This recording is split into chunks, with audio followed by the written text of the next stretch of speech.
ایک ناقابل یقین باتیں مسعود افاقی نے نثار فاروقی کے حوالے سے بتایا کہ نثار فاروقی نے گھر پہنچ کر تصویر کی پیکنگ کھولی تاکہ گھر کے لوگوں کو یہ شاہکار تصویر دکھا سکیں، اور پھر یہ طے ہوا کہ اسے کمرے میں کس جگہ لگانی ہے۔ تو وہ تصویر کا چہرہ دیکھ کر ایک دم پریشان ہو گئے۔ دلہن کی پیشانی پر بیٹھا وہ بچھو غائب تھا۔ بچھو کی جگہ اس کا سفید عکس موجود تھا۔ یوں محسوس ہوتا تھا جیسے کسی نے دلہن کی پیشانی سے اس بچھو کو نوچ کر پھینک دیا ہو۔ نثار فاروقی ابھی حیران کھڑے اس تصویر کو دیکھ ہی رہے تھے کہ ان کی ایک بیٹی نے اچانک چیخ کر کہا، ڈیڈی بچھو۔ نثار فاروقی نے ہاتھ سے تصویر چھوڑ دی اور بولے، کہاں ہے؟ ڈیڈی تصویر کے پیچھے، بیٹی خوفزدہ ہو کر بولی۔ نثار فاروقی نے اپنی بیٹی کو پیچھے ہٹنے کا اشارہ کر کے احتیاط سے تصویر الٹ دی، لیکن تصویر کے پیچھے بچھو موجود نہ تھا۔ انہیں خیال آیا کہ بیٹی کو ایسے ہی وہم ہوا ہے، لیکن بیٹی نے ان کے اس خیال کی سختی سے تردید کی۔ وہ اس بات پر ڈٹی رہی کہ اس نے یقینی طور پر تصویر کے پیچھے بچھو دیکھا ہے۔ اگرچہ یہ ایک ناقابل یقین خیال تھا، لیکن احتیاط کے طور پر کمرے کا کونا کونا چھان مارا مگر بچھو کا کوئی سراغ نہ ملا۔ تب پریشان ہو کر نثار فاروقی نے مسعود کو فون کیا اور سارا قصہ سنایا۔ مسعود نے اس قصے کو ساحل عمر کے گوش گزار کیا۔ ساحل کو یقین نہ آیا۔ اس نے ساری بات سن کر کہا، ایسا کیسے ہو سکتا ہے یار، میری خود عقل کام نہیں کر رہی۔ مسعود نے فکرمند ہو کر کہا، لیکن فاروقی صاحب خاصے پریشان تھے، ان سے کہو پریشان نہ ہو، تصویر مجھے واپس کر دیں۔ ان کا چیک میری پینٹ کی جیب میں جوں کا توں پڑا ہے، یقین کرو میں نے اس کی رقم بھی نہیں دیکھی۔ او نہیں شہزادے، وہ رقم کے لیے پریشان نہیں، اتنی تمناؤں اور آرزوؤں کے بعد انہیں تمہاری پینٹنگ ملی اور وہ انہیں ضرورت سے زیادہ پسند بھی آئی۔ لیکن اس پینٹنگ کا حشر کیا ہوا؟ مسعود نے کہا، ویسے یار میری سمجھ میں نہیں آیا کہ یہ ہوا کیا۔ کہیں ایسا تو نہیں کہ تم نے اس بچوں کو کاغذ پر بنا کر دلہن کی پیشانی پر چپکا دیا ہو اور وہ وہاں سے اکھڑ گیا ہو؟ اگر ایسا ہوتا تو پھر پریشانی والی بات نہیں تھی، میں تصویر پر دوسرا بچھو بنا کر چپکا دیتا، لیکن وہ بچھو تصویر پر بنا ہوا تھا اور اس پر میں نے بہت محنت کی تھی۔ اس محنت کا نتیجہ عجیب پر اصرار انداز میں نکلا۔ میری سمجھ میں نہیں آ رہا کہ یہ کیا ہو رہا ہے، ساحل عمر پریشانی سے بولا۔ میں نے فاروقی صاحب سے تصویر واپس لانے کو کہا ہے، جیسے ہی وہ آتے ہیں میں تصویر لے کر آتا ہوں۔ تم گھر پر ہی ہو نا؟ مسعود نے پوچھا۔ ہاں میں گھر پر ہی ہوں، کہیں جا بھی رہا ہوتا تو ایسی خبر سن کر رک جاتا۔ میں تمہارا انتظار کر رہا ہوں، ساحل عمر نے کہا اور ریسیور رکھ دیا۔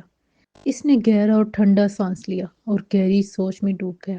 اس پر اصرار واقعے کی کوئی توجہ اس کی سمجھ میں نہیں آ رہی تھی۔ پر اصرار واقعے کی توجہ ہوتی کب ہے؟ ان معاملات میں عقل کہاں کام کرتی ہے؟ کوئی دلیل نہیں دی جا سکتی، اور وہ تو بچپن ہی سے اس قسم کے واقعات کا شکار رہا تھا۔ بچپن کا وہ واقعہ ابھی تک اس کے ذہن پر نقش تھا۔ وہ چیتی سے مشابہ داریوں والی بلی اب بھی کبھی کبھی اس کے خوابوں میں چھلانگیں مارتی نظر آ جاتی تھی۔ اس سے یہ بات آج بھی اچھی طرح یاد تھی کہ وہ چیتی کی شکل والی بلی کب اس کے پیچھے لگی تھی۔ وہ چھٹی کا دن تھا، گرمیوں کے دن تھے اور دوپہر کا وقت۔ ساحل عمر ایک اپنے دوست کے ساتھ کرکٹ کھیل کر آ رہا تھا۔ بیٹ اس کے کندھے پر تھا اور وہ ایک ہاتھ سے گیند اوپر اچھالتا اور اسے کیچ کرتا، اپنے دوست کے ساتھ باتیں کرتا چلا رہا تھا کہ ایک دم لڑکھڑا گیا۔ اچانک ہی کوئی چیز اس کے پیروں میں آ گئی تھی۔ جب ساحل عمر نے سنبھل کر ادھر ادھر دیکھا کہ وہ کس چیز سے ٹکرایا ہے تو اسے نزدیک ایک بلی کھڑی ہوئی نظر آئی۔ وہ اسے دیکھ کر عجیب انداز سے میاؤں میاؤں کر رہی تھی۔ ساحل عمر نے بیٹ سڑک پر مار کر اسے دھمکانے کی کوشش کی تو وہ بجائے بھاگنے کے اس کے نزدیک آ گئی اور کسی پالتو بلی کی طرح اس کے قدموں میں لوٹنے لگی۔ وہ بڑی تیزی اور سختی سے اپنا بدن اس کی ٹانگوں سے رگڑ رہی تھی اور اس کے دائیں بائیں گھوم رہی تھی۔ ساحل عمر اگرچہ بلیوں سے نہیں ڈرتا تھا، لیکن اس وقت اسے خوف محسوس ہوا اور وہ تیزی سے اپنے گھر کی طرف بھاگا۔ اس کا دوست بلی کے نزدیک آنے سے پہلے ہی فرار ہو چکا تھا۔ ساحل عمر بھاگتے ہوئے جب بھی پلٹ کر دیکھتا کہ وہ بلی اس کے پیچھے آ رہی ہے یا نہیں تو اسے اپنے تعاقب میں پاتا۔ اس دن وہ بلی اس کے پیچھے پیچھے گھر کے گیٹ تک آئی اور اس کے گھر میں داخل ہو جانے کے بعد واپس لوٹ گئی۔ اس کے بعد تو وہ چیتے نما بلی مستقل اس کے پیچھے لگ گئی۔ وہ گھر سے کھیلنے کے لیے نکلتا تو اس بلی کو گیٹ پر اپنا منتظر پاتا۔ وہ اس کے ساتھ ہو لیتی، ایک بار میاؤں میاؤں کر کے اس کی ٹانگوں سے اپنا بدن رگڑتی اور پھر اس کے ساتھ ساتھ یہ آگے پیچھے چلنے لگتی۔ وہ صبح اسکول گاڑی میں جاتا تھا، اس کی ممی اسے اسکول چھوڑتی تھی اور وہی لے کر آتی تھی۔ جب وہ گاڑی میں جا رہا ہوتا تو وہ بھی سڑک کے کنارے کھڑی ہوتی یا بھاگتی ہوئی دکھائی دے جاتی۔ پھر ایک دن اس کی ممی نے اس بلی کو ساحل عمر کی ٹانگوں سے لپٹتے ہوئے دیکھا۔ ہوا یہ کہ اسکول کی چھٹی ہوئی تو ساحل عمر کی ممی گاڑی کے باہر ساحل کی آمد کی منتظر تھی کہ انہوں نے ایک عجیب منظر دیکھا۔ سامنے سے ساحل عمر چلا آ رہا تھا اور ایک بلی اس کے تعاقب میں تھی۔ کبھی وہ اس کی ٹانگوں سے لپٹتی، کبھی اچھل کر آگے چلی جاتی۔ ساحل نزدیک پہنچتا تو وہ اس کی ٹانگوں کے درمیان سے نکل جاتی۔ ساحل عمر لڑکھڑا جاتا، کبھی وہ اس کی دائیں ٹانگ سے اپنا جسم رگڑ گزرتی اور کبھی بائیں ٹانگ پر پنجے آزمایا کرتی۔ جب ساحل عمر گاڑی کے نزدیک پہنچا تو اس بلی نے ایک نظر اس کی ممی کی طرف دیکھا، میوں کی آواز نکالی اور ایک گاڑی کے نیچے گھس گئی۔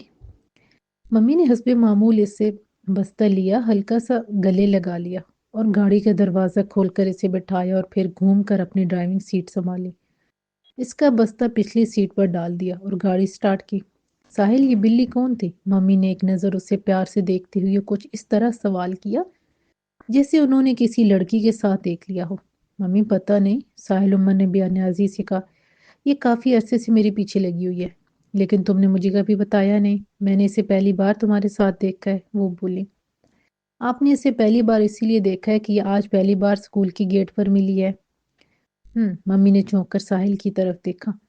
اس سے پہلے کہاں ملتی رہی، گھر کے گیٹ کے آس پاس گھومتی رہتی ہے، جیسی میں باہر نکلتا ہوں میرے پیچھے لگ جاتی ہے، ساحل عمر نے بتایا۔ آخر یہ تم سے چاہتی کیا ہے؟ ممی شاید مجھ سے شادی کرنا چاہتی ہے۔ ساحل عمر نے یہ بات اتنی معصومیت سے کہی کہ ممی بے اختیار ہنس پڑی اور اس کا گال تھپ تھپاتے بنا نہ رہ سکی۔ وہ بڑے پیار سے بولی، نوٹی۔ ساحل عمر بچپن میں ذہین ہی نہیں، خوبصورت بھی تھا۔ خوبصورت تو وہ خیر سے آج بھی تھا، لیکن بچپن میں اس کے چہرے پر جو بولن پن تھا اس کا کوئی جواب نہ تھا۔ انتہائی خوبصورت اور چمکتی ہوئی نیلی آنکھیں، ہلکے براؤن بال، سرخ و سفید رنگت۔ بچپن میں اسے جو بھی دیکھتا پیار کیے بنا نہ رہتا۔ اس میں خاص کشش تھی، شاید یہی کشش اس بلی کو ساحل کے نزدیک کھینچ لائی تھی۔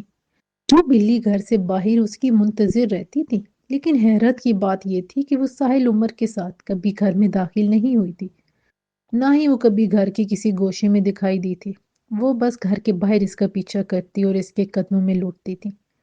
ممی، ساحل کے پاپا عمر عابد سے اس بلی کا ذکر کیا تو وہ تھوڑے سے فکر مند ہوئی اور بولے، کہیں وہ ہمارے بیٹے کو نقصان نہ پہنچا دے۔ ابھی تک تو اس نے کوئی نقصان پہنچایا نہیں ہے، بس وہ اس کی ٹانگوں میں گھستی ہے، اس کے گرد چکر کاٹتی ہے، آگے پیچھے چلتی ہے اور اسے گھر تک پہنچا کر اپنا راستہ لیتی ہے، ممی نے بتایا۔ تم نے دیکھا ہے اس بلی کو؟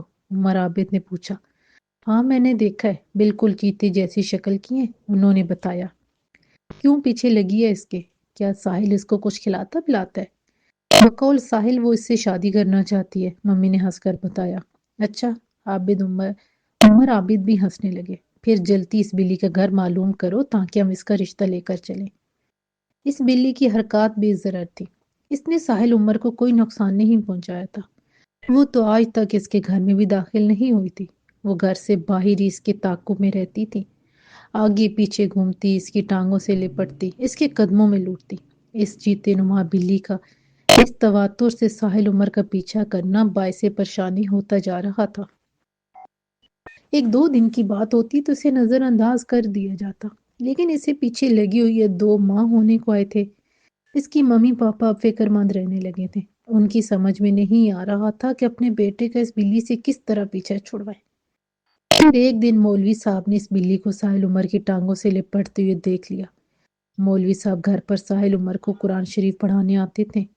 ایک دن ان کی آمد پر ساحل نے گیٹ کھولا تو بلی جو گیٹ پر اس کی منتظر بیٹھی تھی چھلانگ لگا کر ساحل کے نزدیک پہنچ گئی اور اس کے چاروں طرف گھوم کر اپنا بدن اس کی ٹانگوں سے رگڑنے لگی۔ مولوی صاحب نے بغور اس بلی کو دیکھا اور پھر اپنی سائیکل لے کر اندر آ گئے۔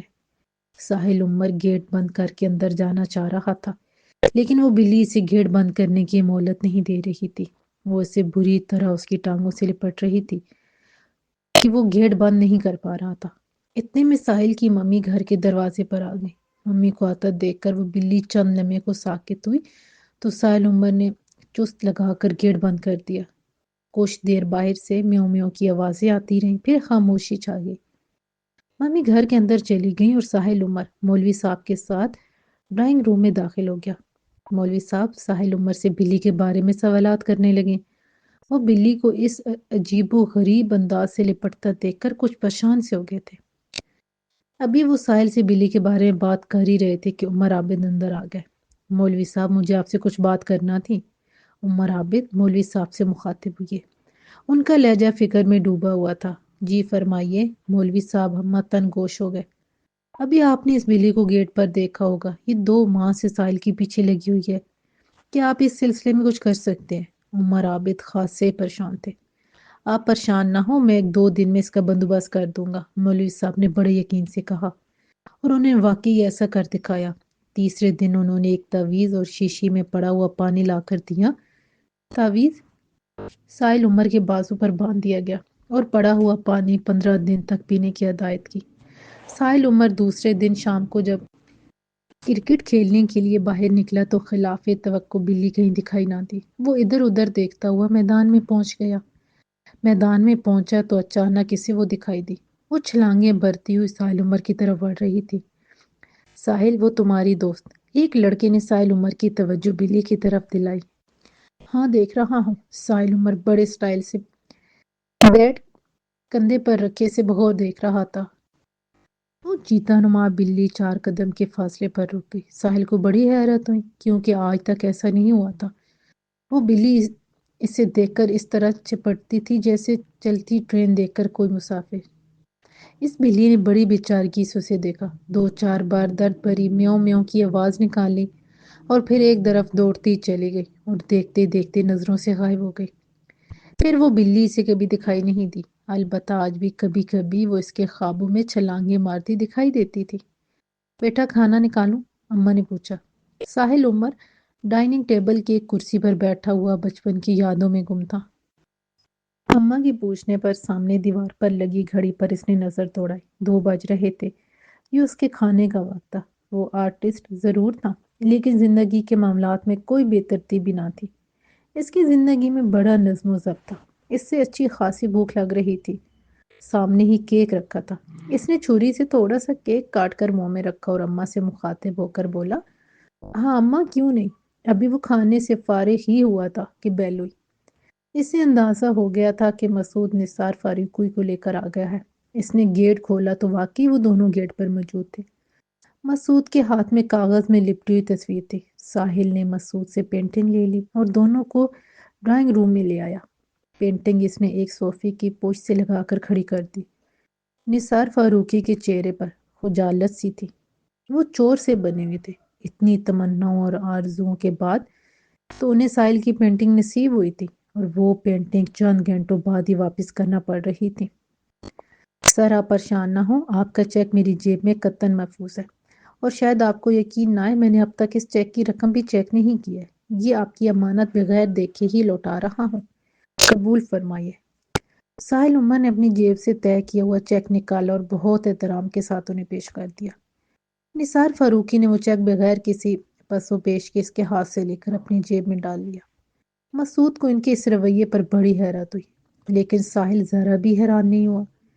چیک واپس کر کے اب وہ اپنی پینٹنگ کی طرف متوجہ ہوا۔ اس نے پینٹنگ پر ڈھکا ہوا کاغذ ایک جھٹکے سے الگ کر دیا۔ نثار فاروقی اور مسعود کی بیک وقت نظریں اس تصویر پر پڑی۔ وہ دونوں ایک دوسرے کو حیران نظروں سے دیکھنے لگے، جبکہ ساحل عمر کے چہرے پر سوال ابھر آیا۔ یہ سوال چند لمحوں کے لیے اس کے چہرے پر جھلکا۔ اس نے مڑ کر دونوں کو دیکھا، پھر اس کے ہونٹوں پر مسکراہٹ آ گئی۔ اس مسکراہٹ میں بڑی جان تھی۔ وہ تصویر جوں کی توں تھی۔ وہ بچھو اس کے پیشانی پر موجود تھا۔ ساحل عمر بہت نزدیک سے اپنی پینٹنگ کا معائنہ کر رہا تھا۔ تصویر سے بچھو کے الگ ہونے کا کوئی آثار موجود نہ تھے، حتیٰ کہ اس نے بچھو پر اپنی انگلی پھیر کر بھی دیکھا۔ اس کی مکمل طور پر تشفی ہو گئی۔ مسعود تم نے تو مجھے فون پر کچھ اور بتایا تھا، ساحل عمر اطمینان سے صوفے پر بیٹھا ہوا بولا۔ مجھے نثار صاحب نے جو بتایا تھا وہ میں نے تمہیں بتایا، مسعود نے اپنی صفائی پیش کی۔ نثار فاروقی کی حالت غیر تھی، ان کا سانولا چہرہ سفید پڑ چکا تھا۔ وہ پھٹی ہوئی آنکھوں سے اس تصویر کو دیکھ رہے تھے۔ تصویر پر بچھو موجود تھا، یہ کیسے ہو گیا تھا؟ گھر پر تو یہ بچھو اس کی پیشانی پر نہ تھا، اور یہ بات گھر کے تمام لوگوں نے نوٹ کی تھی، بلکہ ان کی بیٹی نے تو اس بچھو کو تصویر کی پشت پر چلتے ہوئے دیکھا تھا۔ یہ کیسا فریب تھا؟ کیا پورا گھر فریب نے نظر کا شکار ہو گیا تھا؟ میری سمجھ میں کچھ نہیں آ رہا، نثار فاروقی نے مشکل کہا۔ یہ سب کیا ہوا ہے؟ میں نہیں جانتا۔ سر اب ساری بات بھول جائیں، میری پینٹنگ مجھ تک پہنچ گئی، آپ کو آپ کی رقم واپس مل گئی، حساب برابر ہو گیا۔ ساحل عمر یہ کہہ کر کھڑا ہو گیا۔ اب نثار فاروقی کے لیے وہاں بیٹھنے کا کوئی جواز نہ تھا۔ وہ بھی کھڑے ہو گئے اور پھر خاموشی سے دروازے کی طرف بڑھے۔ میں انہیں گیٹ تک چھوڑ کر آتا ہوں، مسعود نے آہستہ سے کہا اور ان کے ساتھ باہر نکل گیا۔ ساحل عمر ان دونوں کے جانے کے بعد بڑے پیار سے اپنی بنائی ہوئی پینٹنگ کو دیکھنے لگا۔ اس تصویر میں بڑی کشش تھی، کوئی خاص بات تھی، ایسی خاص بات کہ آدمی اس تصویر کو ایک نظر دیکھ لے تو پھر اس سے نظر ہٹانا مشکل ہو جاتی۔ ایک تو دلہن بہت خوبصورت تھی، دوسرے ٹیکی کی جگہ بیٹھا ہوا بچھو آدمی کو دم بخود کر دیتا تھا۔ تصویر دیکھتے دیکھتے اس نے طے کر لیا کہ وہ اس پینٹنگ کو کبھی اپنے سے جدا نہیں کرے گا۔ یار شہزادے، یہ کیا ڈرامہ ہے؟ مسعود ڈرائنگ روم میں داخل ہوتی بولا۔ چلے گئے؟ ساحل نے پوچھا۔ ہاں، مسعود نے جواب دیا۔ کچھ کہہ رہے تھے؟ ساحل عمر نے سوال کیا۔ نہیں، کچھ نہیں بولے، البتہ پریشان اور شرمندہ شرمندہ سے ضرور تھے، مسعود افاقی نے بتایا۔ میں تمہیں ایک بات بتاؤں، یقین کرو گے؟ ساحل عمر اس کی آنکھوں میں دیکھتا ہوا بولا۔ ہاں بولو، اس نے الجھے ہوئے لہجے میں کہا۔ بچو غائب ہونے کا قصہ سفید جھوٹ تھا۔ اصل بات یہ ہے کہ وہ جوش میں آ کر تصویر تو لے گئے، لیکن بعد میں تصویر ان کو پسند نہ آئی، اس لیے ڈرامہ کر کے واپس کر گئے۔ ساحل عمر نے ہنستے ہوئے کہا، خیر کوئی بات نہیں، میں اس تصویر کی واپسی پر خوش ہوا ہوں۔ تم جانتے ہو کہ میں اسے ویسے بھی 2-4 دن اپنے پاس رکھنا چاہتا تھا، لیکن اب میں نے فیصلہ کیا ہے کہ اس تصویر کو میں کسی کو نہیں دوں گا، چاہے کوئی اس تصویر کا معاوضہ 1 کروڑ روپے ہی کیوں نہ دینے کو تیار ہو جائے۔ یار میں اس بات کو ماننے کے لیے تیار نہیں ہوں، مسعود میں یقینی کی کیفیت میں مبتلا تھا۔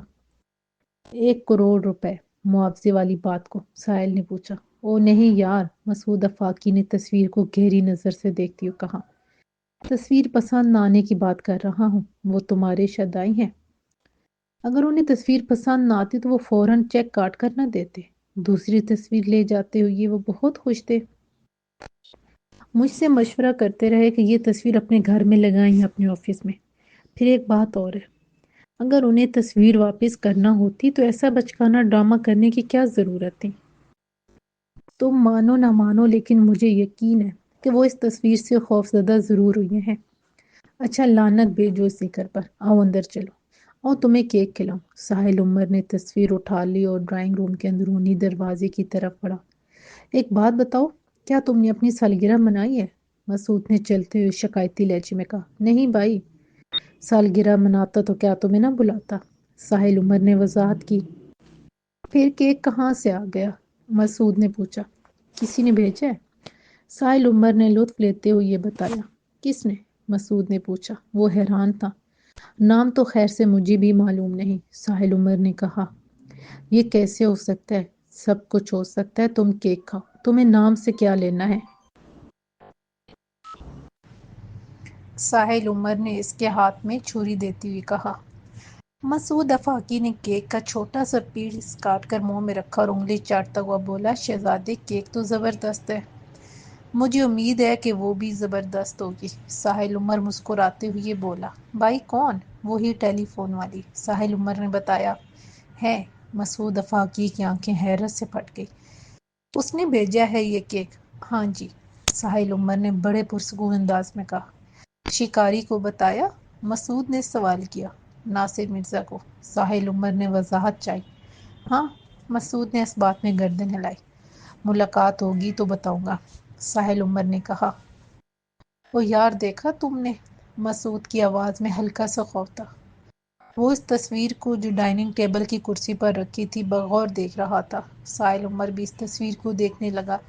اس سے کوئی خاص بات نظر نہ آئی۔ کیا ہوا؟ ساحل نے پوچھا۔ بھائی کوئی گڑبڑ ضرور ہے، مسعود کے لہجے میں خوف تھا۔ ہوا کیا؟ بولو تو۔ ساحل عمر پریشان تھا۔ یار اس بچھو کو میں نے ہلتا ہوا محسوس کیا ہے، مسعود نے بتایا۔ اب تمہیں کیا ہوا؟ ساحل عمر نے اپنی پیشانی پر ہاتھ مارا۔ یار میں سچ کہہ رہا ہوں۔ ایک لمحے کو ایسا محسوس ہوا جیسے بچھو نے اپنا سر ہلایا ہو، لیکن بچھو تو اپنی جگہ جوں کا تو موجود ہے۔ ساحل نے تصویر پر نظر جماتے ہوئے کہا۔ وہ تو میں بھی دیکھ رہا ہوں، مسعود آفاقی نے تصویر کے نزدیک جاتے ہوئے کہا، لیکن جو میں نے دیکھا وہ بھی شک و شبہ سے بالاتر ہے۔ تم جانتے ہو میں فوٹوگرافر ہوں، میری نظریں بہت تیز ہیں۔ خدا کے واسطے مسعود مجھے الجھاؤ مت، ساحل عمر نے تجاوز کیا۔ تمہیں الجھا نہیں رہا، میں خود الجھ گیا ہوں۔ مسعود کی نظریں تصویر پر تھیں۔ ساحل یار تم نے کمال کیا ہے، یہ بچھو اس قدر شاندار بنایا ہے کہ ہر لمحہ یوں لگتا ہے جس سے اب حرکت میں آ جائے گا۔ یہ تم نے کس ریفرنس سے بنایا ہے؟ ہاں ایک انگلش کی رسالے میں چھپی تصویر سے بنایا ہے، ساحل نے کہا۔ ذرا وہ ریفرنس دکھاؤ، مسعود بولا۔ آؤ اسٹوڈیو میں آ جاؤ، وہیں پڑا ہے وہ ریفرنس۔ یہ کہہ کر ساحل عمر نے اپنی پینٹنگ اٹھا لی اور وہ دونوں اسٹوڈیو میں داخل ہو گئے۔ مسعود ایک سٹول پر بیٹھ گیا اور ساحل ریفرنس ڈھونڈنے لگا۔ جب 2-4 منٹ تک ساحل کو ریفرنس نہیں ملا تو مسعود نے پوچھا، نہیں مل رہا؟ یار ابھی تک تو میرے سامنے ہی پڑا تھا، پتہ نہیں کدھر گم ہو گیا۔ چلو چھوڑو، مسعود نے بے نیازی سے کہا۔ 1 منٹ۔ ساحل عمر کو جیسے کچھ خیال آیا، وہ اٹھ کر ٹیلی فون کے نزدیک پہنچا۔ ٹیلی فون انگلش کے 2 موٹے رسالوں پر رکھا ہوا تھا۔ اس نے ٹیلی فون اٹھا کر فرش پر رکھا اور ایک موٹا رسالہ اٹھا کر اس کے ورقوں میں ریفرنس تلاش کرنے لگا۔ وہ ریفرنس اس رسالے میں رکھا نظر آ گیا۔ مل گیا، ساحل عمر نے رسالے سے ریفرنس نکالتے ہوئے کہا، یہ لو۔ مسعود نے وہ ریفرنس اپنے ہاتھ میں لے لیا اور اسے بغور دیکھنے لگا۔ ایک ہاتھ تھا، ہاتھ پر وہ بچھو تھا اور پس منظر میں ناریل کے درخت تھے اور کچھ گول جھونپڑے بنے ہوئے تھے۔ یہ ہاتھ زنانہ تھا اور کسی افریقن عورت کا تھا۔ یوں محسوس ہوتا تھا جیسے وہ عورت اس بچھو کو اپنے ہتھیلی پر رکھ کر کسی کو دکھا رہی ہو۔ ہاتھ کیونکہ قریب تھا اس لیے وہ بچھو بہت واضح تھا۔ فوٹوگرافی کے اعتبار سے یہ ایک بہت اچھا ایکسپوجر ہے، لیکن تمہارے بچھو میں جو جان ہے وہ اس میں نہیں ہے، مسعود نے اس کی طرف تحسین آمیز نظروں سے دیکھتے ہوئے کہا۔ اور اس لڑکی کا ریفرنس کا ہے؟ یہ لڑکی میں نے کئی ریفرنس دیکھ کر بنائی ہے، کہیں سے آنکھیں لی ہیں، کہیں سے ہونٹ لیے ہیں، کہیں سے ناک لیا، اور کچھ میں نے اپنے خوابوں سے لیا ہے، ساحل عمر نے انکشاف کیا۔ خوابوں سے؟ مسعود نے حیرت سے دہرایا۔ ہاں، میں نے اس لڑکی کو اپنے خوابوں میں کئی بار دیکھا ہے۔ اس تصویر میں تو اس کے حسن کا 50% بھی عکس نہیں۔ وہ لڑکی مجھے کسی پہاڑی علاقے میں نظر آتی ہے، صاف آسمان، برف پوش پہاڑیاں، سبز مائل پانی، اور وہ لڑکی جہاں نظر آتی ہے، کیا وہ علاقہ تمہیں دیکھا ہوا لگتا ہے؟ مسعود نے پوچھا۔ نہیں، اس طرح کے علاقے میں آج تک نہیں گیا، ساحل نے بتایا۔ ایک بات میری سمجھ میں ابھی تک نہیں آئی، اتنی پیاری سی لڑکی کی پیشانی پر بچھو بٹھانے کی آخر تمہیں کیا سوجی؟ مسعود نے سوال کیا۔ مسعود آفاقی، یہ تخلیق کا معاملہ ہے، یہ بٹن دبانے والوں کی سمجھ میں آسانی سے نہیں آتا۔ اچھا؟ مسعود آفاقی نے اس کے طنز کا برا نہیں مانا۔ وہ ہنس کر بولا، یار مجھے تو کوئی ابراہیم مصر کی بٹکی ہوئی روح لگتا ہے، اس طرح کا کام وہی کر سکتی ہے۔ اس کی یہ بات سن کر ساحل عمر نے زوردار کہکہ لگایا۔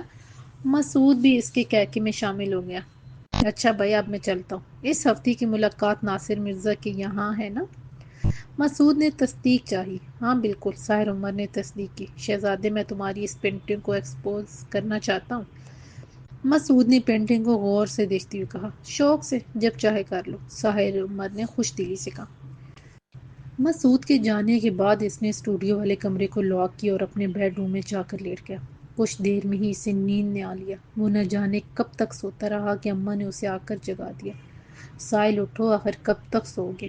اماں کیا وقت ہوا ہے؟ ساحل نے پوچھا۔ 8 بج رہے ہیں رات کے، اماں نے بتایا۔ ہیں؟ اتنی دیر ہو گئی مجھے سوتے ہوئے، تو اور کیا؟ اماں نے اسے پیار سے دیکھتے ہوئے کہا۔ کوئی آیا ہے تم سے ملنے؟ کون ہے؟ ساحل عمر نے بیڈ چھوڑتے ہوئے پوچھا۔ کوئی بالکل نیا بندہ ہے، اس سے پہلے نہیں دیکھا، اماں نے بتایا۔ اماں تم نے اسے بتایا نہیں کہ میں سو رہا ہوں؟ بتا دیا تھا لیکن وہ واپس گیا ہی نہیں۔ کہنے لگا میں ان کے جاگنے کا انتظار کروں گا، جب وہ جاگ جائیں تو آ کر بتا دیجیے گا۔ میں یہیں دروازے پر کھڑا ہوں، مجھے بہت ضروری کام ہے، میں ان سے ملے بغیر نہیں جا سکتا۔ تب میں نے سوچا کہ یہ دروازے پر کہاں کھڑا رہے گا۔ میں نے اسے ڈرائنگ روم کھول کر بٹھا دیا۔ وہ 2 گھنٹے سے تمہارا منتظر ہے اور تم ہو کہ سوئے چلے جا رہے تھے۔ مجبوراً مجھے آ کر تمہیں اٹھانا پڑا۔ کسی مہمان کو اس قدر انتظار کرانا کوئی اچھی بات تھوڑی ہے، کیوں ساحل؟ اماں نے ساحل سے تائید چاہی۔ اماں بالکل صحیح فرما رہی ہیں، ساحل کے پاس تائید کے بنا کوئی چارہ نہ تھا۔ میں فریش ہو کر آتا ہوں، مہمان کے لیے چائے وغیرہ بنوا دیں۔ ٹھیک ہے، تم منہ ہاتھ دھو کر آؤ، اماں نے خوش ہو کر کہا۔ ساحل عمر جب فریش ہو کر ڈائننگ روم میں داخل ہوا تو وہ شخص اسے دیکھ کر کھڑا ہو گیا۔ وہ ایک درمیانے قد کا گٹھے ہوئے جسم کا مالک شخص تھا۔ اس نے شلوار قمیض اور شیشے لگی کوٹی پہنی ہوئی تھی۔ سر پر ایک مخصوص ٹوپی تھی جس پر ایک پر لگا ہوا تھا۔ وہ شخص ایک نظر میں شمالی علاقہ جات کا رہنے والا دکھائی دیتا تھا۔ اس کے چہرے پر ایک پروقار سنجیدگی تھی۔ معاف کیجیے گا، آپ کو میرا خاصا انتظار کرنا پڑا، میں شرمندہ ہوں، ساحل عمر نے معذرت چاہی۔ اس میں شرمندہ ہونے کی کیا بات ہے؟ اس شخص نے 2 قدم آگے بڑھ کر ہاتھ ملایا۔ اس کا ہاتھ بڑا مضبوط اور بھاری تھا۔ میں تو ان خاتون کا بڑا احسان ماند ہوں کہ انہوں نے مجھے ڈرائنگ روم میں بٹھا لیا، ورنہ اگر مجھے پوری رات باہر کھڑے ہو کر انتظار کرنا پڑتا تو کرتا۔ ایسا آپ کو مجھ سے کیا کام آ پڑا؟ میں ایک معمولی آرٹسٹ ہوں، کوئی سرکاری افسر نہیں۔ ساحل عمر نے ہنستے ہوئے اسے بیٹھنے کا اشارہ کیا۔ آپ تشریف رکھیے۔ میز پر ایک درمیانے سائز کا چرمی بیگ رکھا تھا۔ اس نے اس کی زپ کھول کر ایک سفید رنگ کا بڑا لفافہ نکالا اور اس کی طرف بڑھاتے ہوئے بولا، میں آپ کے لیے ایک تصویر لایا ہوں، یہ تصویر آپ کو پینٹ کرنا ہوگی۔ ساحل عمر کو یہ بات کچھ عجیب سی لگی۔ وہ کوئی کمرشل آرٹسٹ نہ تھا، اس کا پیشہ بھی آرٹ نہ تھا، تصویر بنانا اس کا شوق تھا۔ وہ اپنی مرضی سے تصویریں بناتا تھا اور یہ شخص اس سے فرمائشی تصویر بنوانے آ پہنچا تھا۔ ایک اجنبی شخص اور کہتا تھا کہ یہ تصویر آپ کو بنانا ہوگی۔ ساحل عمر نے وہ لفافہ اس کے ہاتھ سے لے لیا اور انکار کرنے سے پہلے اس نے سوچا کہ ایک نظر اس تصویر کو دیکھ لے تاکہ یہ تو معلوم ہو سکے کہ وہ اس سے کیا بنوانے کا خواہش مند ہے۔ جب ساحل عمر نے وہ تصویر لفافے سے نکالی تو اس تصویر کو دیکھ کر ایک لمحے کو اسے سانپ سونگھ گیا۔